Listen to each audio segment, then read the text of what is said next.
Andhra Pradesh BC సంఘం తరఫున రాష్ట్ర ముఖ్యమంత్రి నారా చంద్రబాబు నాయుడు గారికి విజ్ఞప్తి చేస్తున్నాము.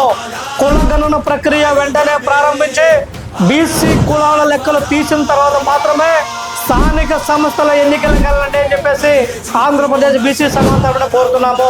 ఎందుకంటే ఎప్పుడో 90 సంవత్సరాల క్రితం బ్రిటిష్ వారి పీరియడ్లో ఈ కులగణన అనేది జరిగింది. మరలా ఇంతవరకు కులగణన జరగనటువంటి పరిస్థితి. అసలు కులగణన జరగకుండా 140కి పైగా ఉన్నటువంటి బీసీ కులాల జనాభా తెలియకుండా మరి బడ్జెట్ ఏ విధంగా కేటాయిస్తున్నారు, ఏ కులానికి ఏ విధంగా బడ్జెట్ కేటాయిస్తున్నారని చెప్పేసి నేను రాష్ట్ర ప్రభుత్వాన్ని అడుగుతున్నాను. ఇప్పటికైనా రాష్ట్ర ప్రభుత్వం వెంటనే కులగణన ప్రక్రియను ప్రారంభించాలి.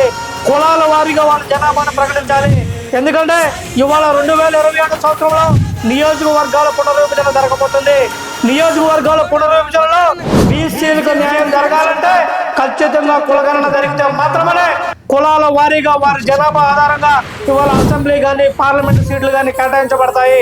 కాబట్టి రేపు రాబోయే స్థానిక సంస్థల ఎన్నికల్లో అయినా సరే బీసీలకు అన్యాయం జరగకుండా ఉండాలంటే స్థానిక సంస్థల ఎన్నికలలో 140 కులాలకు న్యాయం జరగాలంటే కులగణన ప్రక్రియను వెంటనే ప్రారంభించాలని చెప్పేసి రాష్ట్ర ప్రభుత్వాన్ని ఆంధ్రప్రదేశ్ బీసీ సంఘం తరఫున డిమాండ్ చేస్తున్నాం.